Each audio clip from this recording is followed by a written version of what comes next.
Hello and welcome to the Get Lit Festival. I'm Kate Peterson, Director of Get Lit Programs, a nonprofit housed within Eastern Washington University. Get Lit is a week-long celebration of literature traditionally held in Spokane, Washington. This year, all of our events are virtual and virtually all of them are free. To learn more about Get Lit, to find this year's schedule of events, or to donate, please click on the link below to visit our website, getlitfestival.org. Before I hand it over to Claire Walla, Get Lit's assistant coordinator, I'd like to let our audience at home know that you'll be able to engage with all of these writers and many more at a live Q&A session on the final day of the festival. On Sunday, April 18th at 3:30 p.m., we are hosting, in partnership with Must Read Fiction, a live Zoom meeting where audience members will be able to hop between breakout rooms full of festival authors. This will allow attendees the chance to interact with the authors, ask them questions, and just hang out for a bit. So make sure to think about any questions you might have for today's writers and join us for that session on Sunday. And now Claire will introduce our first reader. Thank you, Kate, and thank you all for joining us for this reading event featuring 4 authors whose work is, in our humble opinion, praiseworthy prose. The work you'll hear today ranges from lyric essays about the body and a memoir about raising a feminist son to novels that delve into the misdeeds of a Y2K cult and follow a traveling circus as it meanders through small-town America. We hope you enjoy the readings from these talented prose writers. Our first reader is Lois Molina. Lois is the author of The Grammar of Untold Stories, a collection of 16 essays published in 2020. She has been a journalist and an educator and an advocate for survivors of domestic violence. After working as a newspaper reporter, Molina founded Adopted Child, a newsletter aimed at helping adoptive parents understand the ways infertility and adoption impact both parents and children. Her previous books on adoption have sold more than 250,000 copies and been translated into 3 languages. Welcome, Lois. Thank you. Thanks for having me. I'm going to read the first part of an essay titled The Scent of Water. Vox rhymes with hawks, but these are swifts, the smallest of swallow-like birds. End of summer, the swifts trek south, Oregon, Central America, Venezuela. Picture them, backs of gray and brown feathers, sickle-shaped wings, cigar-shaped bodies the length of my middle finger. Weight, 1/2 ounce, the heft of a pair of maple samara, winged seeds that fly like helicopters. The family name for swift is derived from the Greek word apus, without legs, because the swifts fly continuously, not stopping to eat, even copulating in the air. They rest only when nesting, incubating eggs long and white, and at night, roosting in the hollows of old-growth snags and in chimneys like the one at Chapman Elementary School in Portland, Oregon, the city that is now my home. One evening in mid-September, my husband and I joined hundreds of others spreading blankets and setting up low camp chairs on the grassy hillsides of the Chapman School grounds, waiting for the spectacle of some 30,000 birds swooping into the flue. In between sips of white wine and tastes of chicken salad, we scanned the sky for the first sign of the birds. What at first appeared to be an unorganized flock became increasingly ordered with each pass they made of the chimney. We cheered like soccer fans when one of the swifts broke away to chase off an opportunistic hawk circling overhead. Then just at dusk, they dropped into the opening one by one, and we joined the rest of the spectators in a single exhale. Oh. The birds have returned to that smokestack each September for almost 40 years, like an old man might pull into the same family-run, low-slung motel year after year, with its faux wood paneling, smelling of cigarettes and pine sol, the car parked right at the door marked with a single digit. There are more modern hotels, more modern chimneys. Chapman's furnace has been replaced, the original brick one there only for the birds now, stabilized with wires. Even an earthquake won't shake them loose from this ritual, this return, the call to come home. Homing, says naturalist Bernd Heinrich, is the search for our own good place, a nest suitable for raising our young and the surrounding territory that supports that endeavor, and the orienting and ability to return if we are displaced.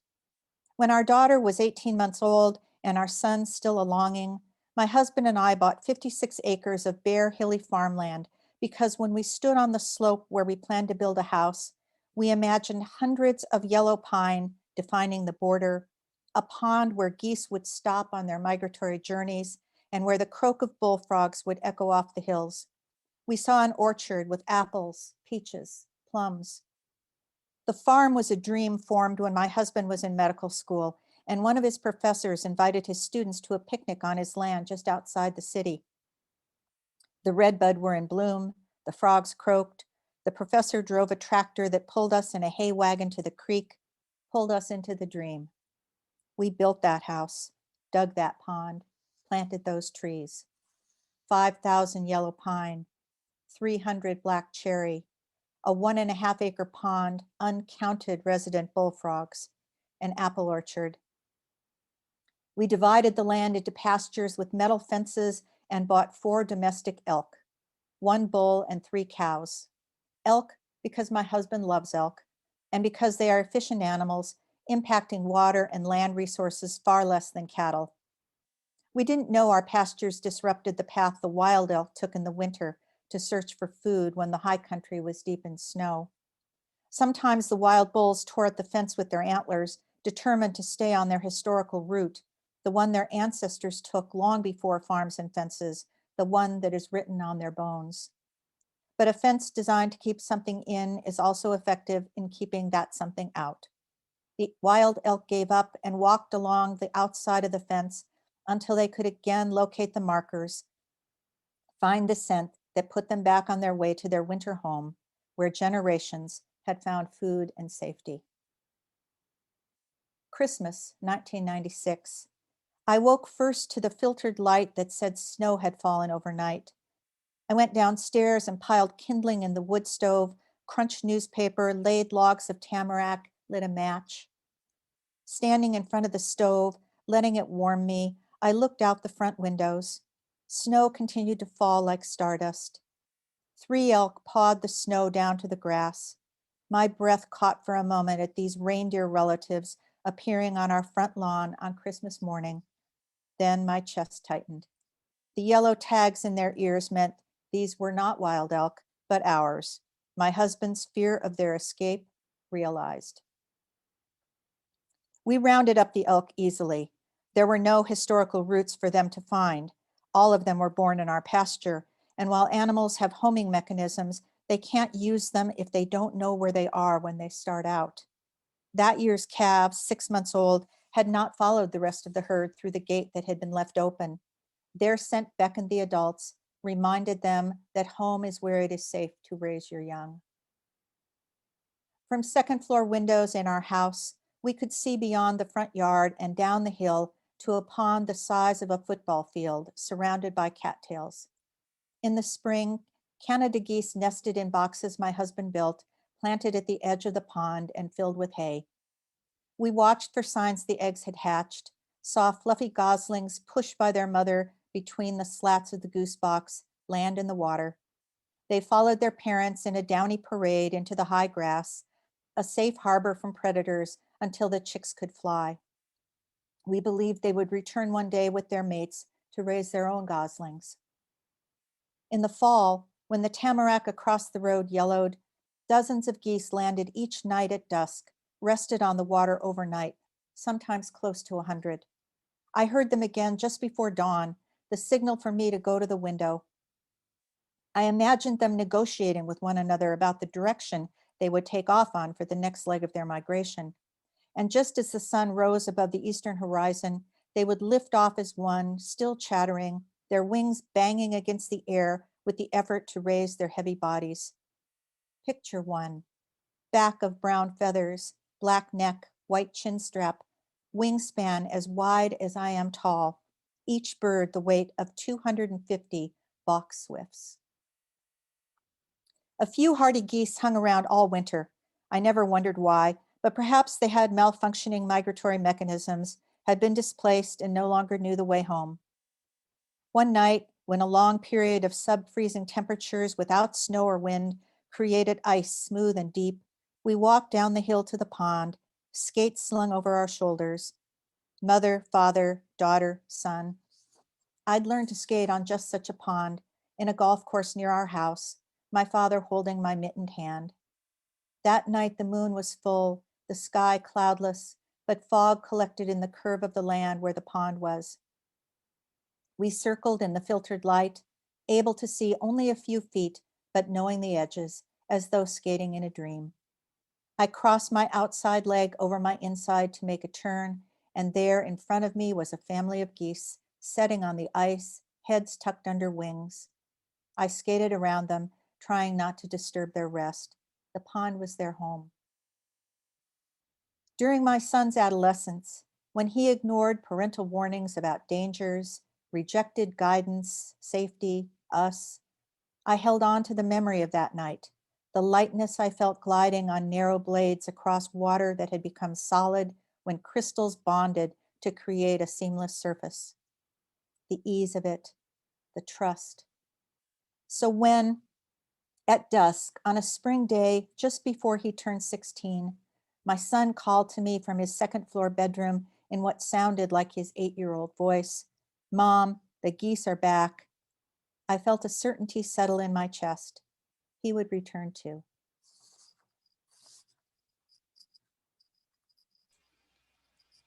That was beautiful. Thank you so much, Lois. Thank you. Our next reader is Annie Lampman. Annie is the author of the novel Sins of the Bees and the limited edition letterpress poetry chapbook Burning Time. As an undergrad, she studied Nez Perce oral traditions and language in addition to creative writing.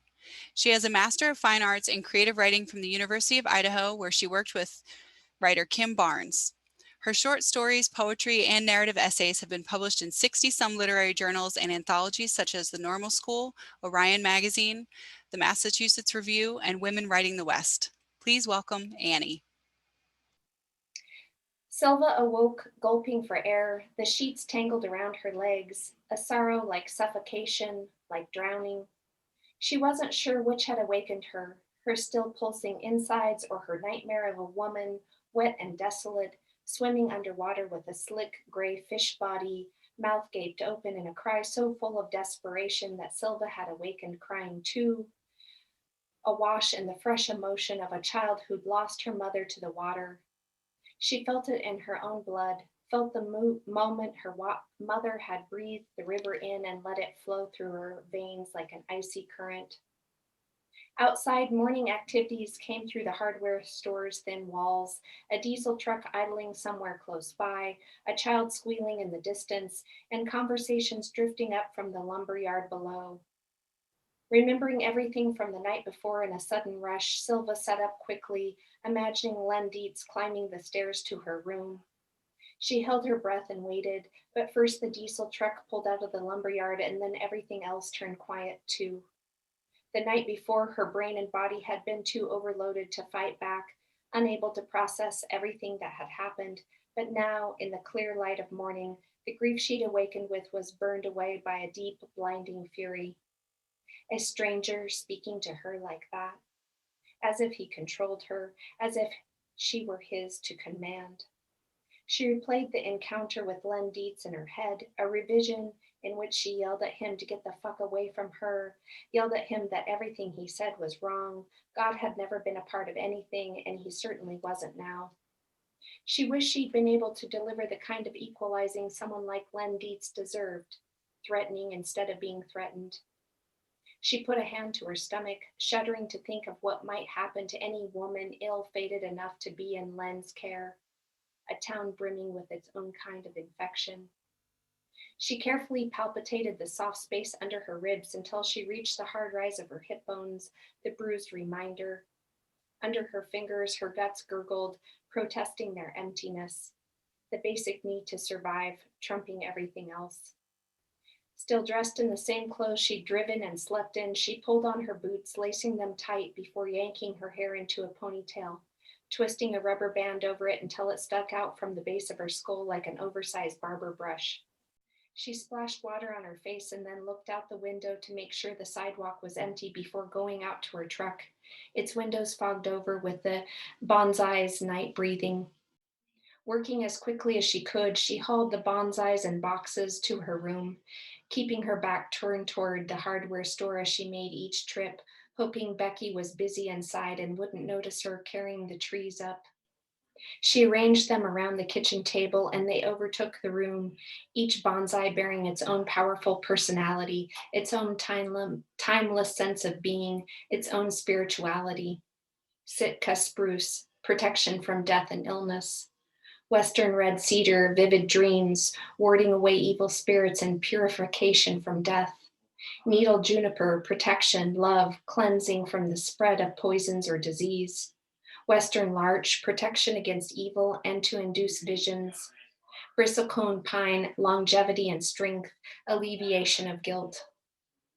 Eamon had taught Silva each tree's spiritual and symbolic significance, along with the science of their shaping and care. Trees throughout centuries and cultures thought to be the houses of gods, entrances to higher realms. And his bonsai looked it as if they held all the answers for which Silva was searching, an embodiment of the divine. Her favorite story had been the Hamadryads, female spirits presiding over the forests, born bonded to a certain tree. Should their tree perish, the Hamadryads would die too. Should their tree or forest be threatened by a mortal, the dryads and the gods would punish the mortal. Silva just wondered if there was a tree left to sustain her. Arranged in a circle on the small round table, the bonsai reminded her of westward settlers who'd circled their wagon trains for the night, turning their strongest side outward in defense against attack and protecting the vulnerable inner circle. She wished she could shrink herself and hide inside, find shelter. Instead, she misted each tree, checking every branch and nodule, every whorl of root, patting their moss-covered soil back into place, watering them carefully, worried that, like her, they too would be misshapen and damaged by their adaptation to failure.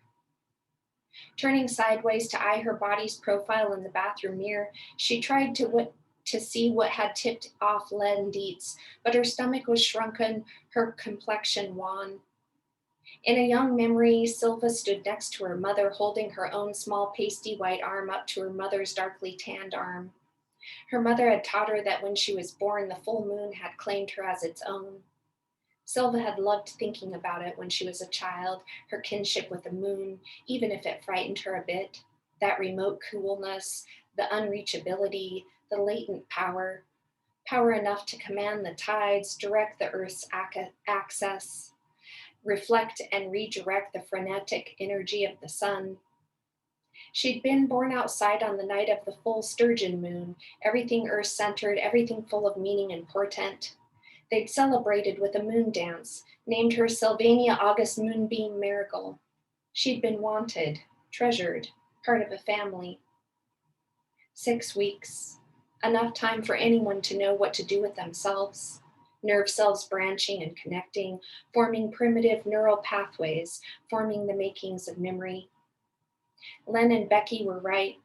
Silva was in Two Rivers for a reason, except that reason had nothing to do with any divine predestination. No matter what Len said he knew, he had no idea what Silva needed to find. Armed with directions to McGregor's healthy, high, fresh honey, Silva spread out the atlas on the truck seat again.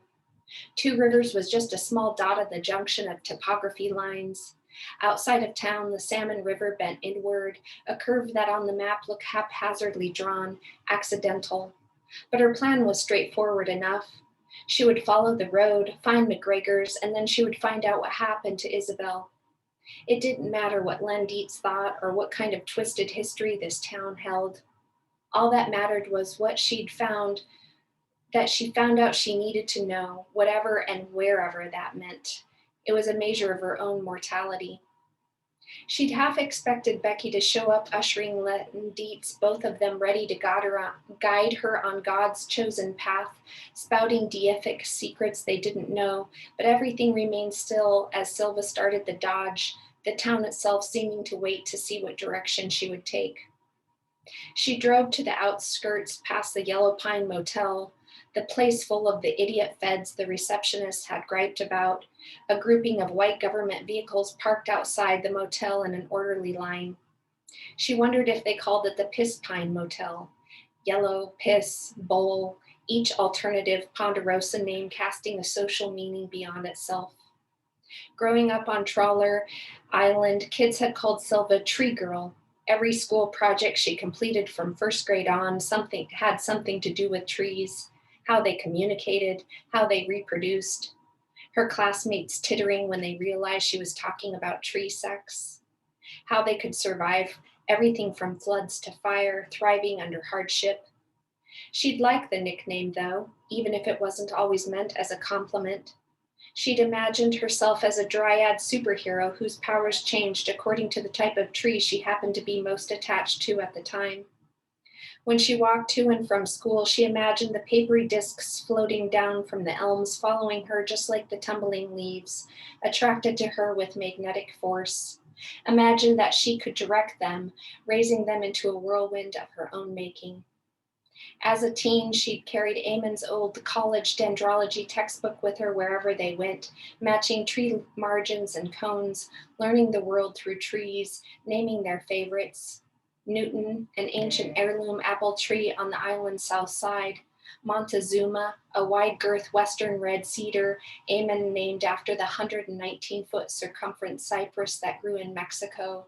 Kodama, a Japanese yew, home to tree spirits, and Pando, a giant quaking aspen on the island's point they named after the Utah Pando clone, a grove of 47,000 genetically identical trees forming a single organism that covered over 100,000 acres and weighed 13 million pounds, the oldest living organism on Earth.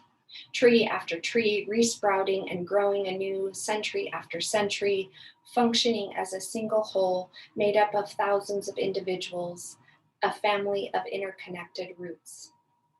Thank you. Thank you so much, Annie. Our next reader is Erin Pringle. Erin is the author of the novel Hazada, I Miss You, and 2 short story collections, The Whole World at Once and The Floating Order. She has written 3 chapbooks, How the Sun Burns Among Hills of Rock and Pebble, The Lightning Tree, and The Wandering House. She was a recipient of a Washington State Artist Trust Fellowship in 2012, and her book, The Whole World at Once, was selected for performance in LA's new short fiction series. Welcome, Erin. Hi, thanks. So I'm going to read from the beginning of Hazada, I Miss You. And I've had a bit of a cold, so my voice is very sexy. So we'll see how far it can go. Okay. Hazada, I Miss You.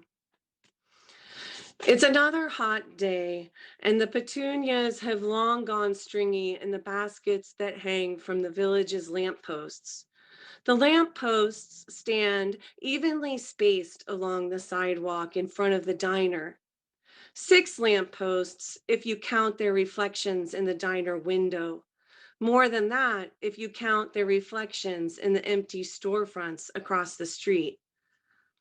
But if their shadows and reflections don't count as part of their reality, then it's just 3. The lampposts are in the century ago style, closest to the blurry pictures and planning sketches of the village in its youth, when the houses were new, people arrived without leaving, train tracks stitched the land, and advertisements painted the walls of the brick buildings. The village council bought the lampposts a few years ago when it became hopeful or deluded about tourists, finding them, then luring them into the leaning neighborhoods and brick buildings. And once the tourists became residents, the village would be one step closer to having more people under the age of 70. Doesn't take a genius to see that it's the children we need to focus on if we want to keep the village here, said a member of the village council at the monthly meeting held in the church basement.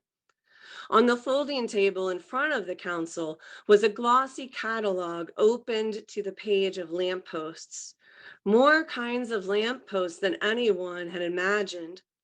In the audience of empty folding chairs sat one woman who wrote, edited, and published the village's monthly newsletter. The refrigerator in the church kitchen stopped groaning. Please let the minutes reflect that I hereby agree that tourists would invigorate the economy, decrease the village's aging debts. We've already agreed about that. But is it in the minutes? What I want to know is how we can charm strangers into moving here when we can't keep people from leaving, people whose families have lived here for generations. Here we go again. We're farmers, not real estate agents. What we need is artists. Someone laughed into a cough. I've been reading, said one council member, and as soon as artists move into a place, money follows. In Detroit, we're not Detroit. Thank God. In Chicago, everyone groaned. Here's an idea. Let's ship the crime down from Chicago, and the people will naturally follow. The men smirked at each other. You know, Capone sent gin down the Wabash and into Terre Haute. You'd think Terre Haute would get more business for that. Several nodded. The newsletter woman took notes. Who's going to buy their pictures? The tourists. I mean, the artists, their pictures. Aren't the tourists moving here? The refrigerator started mumbling again. Ideas may be the problem. Lampposts aren't ideas. My grandmother would say, clean the house first, or you're just decorating dust. They thought about the train tracks that got pulled up years ago, how the interstate is a good 20-minute drive one way or 40 minutes another. The village's one school building was torn down a few decades ago, so what kids do live here bus to the nearest town whose heartbeat is a little better. Tourists will come, no matter that there's no gas station, no grocery, no quick stop shop, not counting the diner counter of gum and cough drops. There is a bar, there is a church right downtown, and several out in the country. Listen, don't we all love living here? I do. Yes. And didn't we already agree to invest in the village? Got to spend money to make money. Here, here.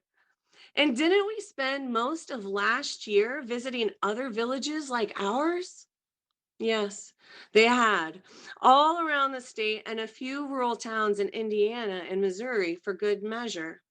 The ones that seemed to thrive resembled ceramic Christmas villages on fuzzy white felt, with their pleasant lighting, stores of organic vegetables, few but friendly taverns, all name tavern, a shop selling wind chimes, wind socks, full price hardback children's books, and wire racks of postcards featuring historic pictures of the village. Wine stores, a toy store maybe, prices twice higher than anywhere else. But people offer up their credit cards for fair trade coffee, vegan ice cream, reusable grocery bags printed with sayings about wine, wives, time. 2, 3, even 4 new restaurants in a village the size of this one. And a fountain. Can we just have a water fountain that works year round that isn't clogged with chewing gum? And the neighborhoods, everybody's yards, the same height and with solar powered lights. We already have fines for yards growing higher than 6 inches. A local brewery even. Next, you'll be wanting to allow alcohol on Sundays. We could renovate the old Ansel house, but its foundation must be funds for that. A historical society, grants, loans, nonprofit status, round brass plates stamped with historical marker, ghost tours, wine tours, historical tours, the real Midwest, cornfields, soybeans, sadness. Are you making fun? Someone could reopen the movie theater, repair the wiring for the ticket booth lights, dust off the dead spiders, deep clean the mold, plaster the patches, and darn the rip in the movie screen. You are making fun. Ideas are the problem. What we need is something to keep the kids here. Show them this is a place to stay. Go get your education, sure, but then come back, raise your families here. We have a nice park. We do. And the circus? Circus has been coming 100 summers, and the kids have been leaving at least half of those. I mean, things like the circus. There was the skating rink when we were kids. Kids don't roller skate. Let the minutes reflect the difficulty of roller skating without a rink. Maybe you could take this job seriously, or maybe hope is funny to you. Revitalization, beautification, yelled the treasurer and pounded each syllable against the table. As the only woman on the council, she often clapped, shouted, or wept. To effect a response, or because she felt ideas strongly, or because that's what happens in a windowless church basement when you're surrounded by men who think but never say you're a pity vote. No one was sure. In the end, the council ordered the package of 3 lampposts. When the package arrived, no villager volunteered, as hoped, to set up the posts. The box sat in the church basement.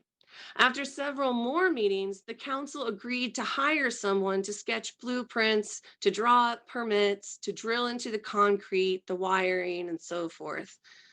What the council had imagined to be as easy as arranging the annual homecoming festival became a year-long endeavor that ended with a new sidewalk, new section of street, a revised sewer system, and much more that the newsletter woman omitted to help quell the rising anger about the project, the cost, and inconvenience.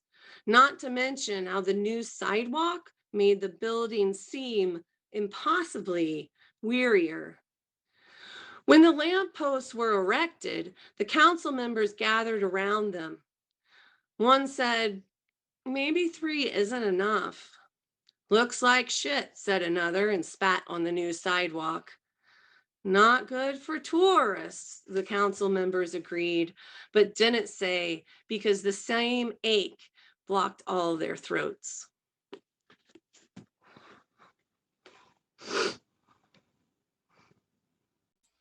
Awesome. Thank you so much, Erin.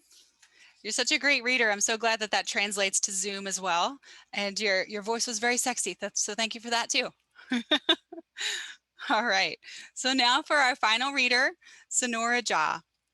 Sonora was born in India, where she had a successful career as a journalist in Mumbai and Bangalore before moving to Singapore and then the United States to earn a PhD in political communication. She is now a professor of journalism at Seattle University. She is the writer of an essay collection, How to Raise a Feminist Son, and a novel, Foreign. She was the 2016-2018 writer in residence at the Richard Hugo House and is an alumna and board president for Hedgebrook Writers Retreat. Welcome, Sonora. Thank you, Kate. And I'm just blown away by these readings, and thank you so much to the readers here. Okay, so I'm going to read from the start of my book, the new book, which is out in April. It's called How I Raised a Feminist in the Dark. This is the chapter 1. In Jordan Peele's Us, there is a scene quite early in the film when a boy says, "There's a family in our driveway." If you have seen the film, you know this is the pivotal moment that sets the mayhem in motion. We see a man, woman, and 2 children holding hands, standing silhouetted in the driveway of a vacation home, looking in on the people inside. All hell is about to break loose in the film, but I am distracted. How did the boy know to call that group of people in the driveway a family? Is it because that's all he knows and sees reflected, being part of a wholesome American family himself? Is it because there's that sticker on his family car of a stick figure man and woman and boy and girl holding hands? You know the one I'm talking about, depicting a family. If my son and I showed up in someone's driveway to stand, holding hands quietly, silent and backlit for some reason, would we be as eerie? Would the boy looking out at us call us a family? I know the answer to that question, and it is no. I don't even call our single mother and only child unit a family. I should, but I don't. As I lean back into watching the film, shaking off my spoiler thoughts, suspending disbelief so I can hand myself over to the deliciously escapist terror reserved for wholesome families, I sneak a look at my adult son in the seat next to me and then back at the screen as a family attempts to kill a family. And I wonder if Jordan Peele doesn't care for traditional families either. I am oddly comforted by this thought. This is why we go to the movies, my son and I. These beautiful things that glow in the dark, these reels of thought and story sent to us from imagination factories, connect Gibran and me in our reimagined life together. Here, we are far from my violent family in India, from the poor role models of masculinity there, to which I would have had to hand my boy over had we not found our temple in these seats at the movies. You could argue, of course, that Hollywood, Bollywood, and any other film industry in the world are hardly temples of feminist thought and representation. In fact, they are mostly quite the opposite. And yet, although I didn't know it for years, I was building a tender hearted, sharp witted feminist boy at the movies. The task of raising a boy into a man with a feminist consciousness sometimes involves stealing him away from the quotidian misogyny and its 24-hour infractions and leading him into the fantasies conjured up by 24 frames per second. Feminism, like film, requires a suspension of disbelief. It requires that we trust that a little girl can use her wit and courage to rescue her parents when her father makes a wrong turn into a ghostly world in Hayao Miyazaki's Spirited Away. It suggests that my son trust that Nancy Chan, who sat next to him in his third grade classroom, is smarter than him and will one day be the President of the United States. For every such film that lent a flicker to our feminist imagination, there were scores of films that doused it with their rampant misogyny. Both kinds served the feminist cause. Films gave us an activity to do together, just mother and son. They gave us a way to talk about things, first in simple terms of fairness, and eventually love and sex and representation and erasure. Films are a social force, fantastical and yet dictating normativity. In toddler terms, that translated to, Gibran, why does the Jungle Book have so many boys and only one important girl, Kaa the snake, and she is sly and mean? Mama wants to see more girls in the movies doing important things. Don't you? As Gibran grew, he witnessed the movies and he witnessed his mama's female spectatorship at the movies. On the bus ride or drive home afterward, I'd ask the teenage Gibran why we would see women sexualized for men's pleasure or for men's violence or for men to get revenge upon each other. The adult Gibran had to dwell on the matter of why we see so little of women's own pleasure at the movies. And why didn't we get served visuals of men's bodies for the heterosexual female gaze? We squirmed at these conversations and we laughed through the squirm. We watched the films that centered girls and women with power and agency. Mulan, Ponyo, Matilda, Mirch Masala, Zootopia, My Neighbor Totoro, Brave, 8th grade. And we watched the ones that didn't.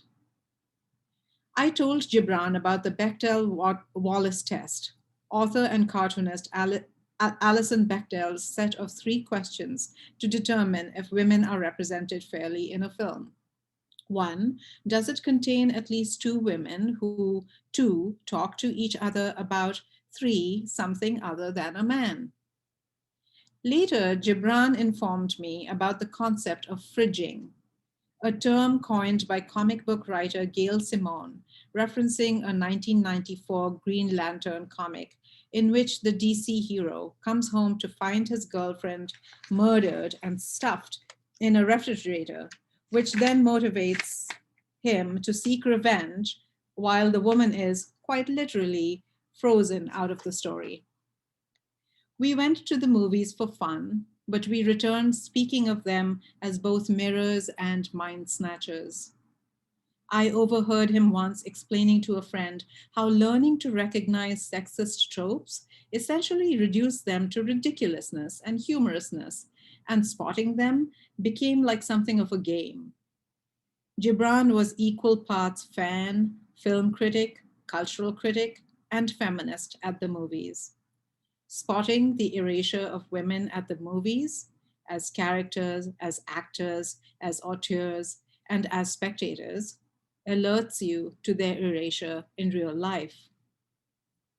The first film I watched with my son was when he was 1 year old, Babe, about a pig. The last movie I watched with him just before he left for college was Stardust Memories, starring Woody Allen, so also about a pig. My baby was weird at the movies. When I took him to watch Babe, I was a film critic in Bangalore and had to go weekly to the cinema to review Hollywood and other foreign films for the Times of India. I was also their chief of Metropolitan Bureau, a rising star in journalism. I had a husband, a home, friends. I found that I could have all those delicious things and also sneak in some time with my baby if I took him to the movies with me.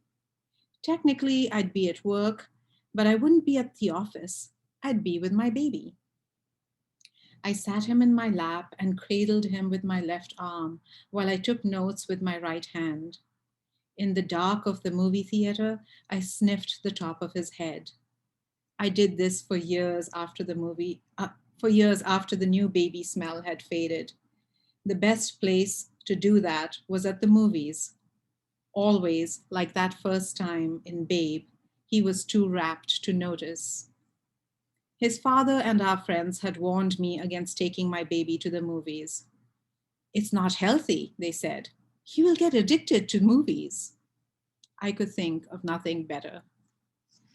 Thank you.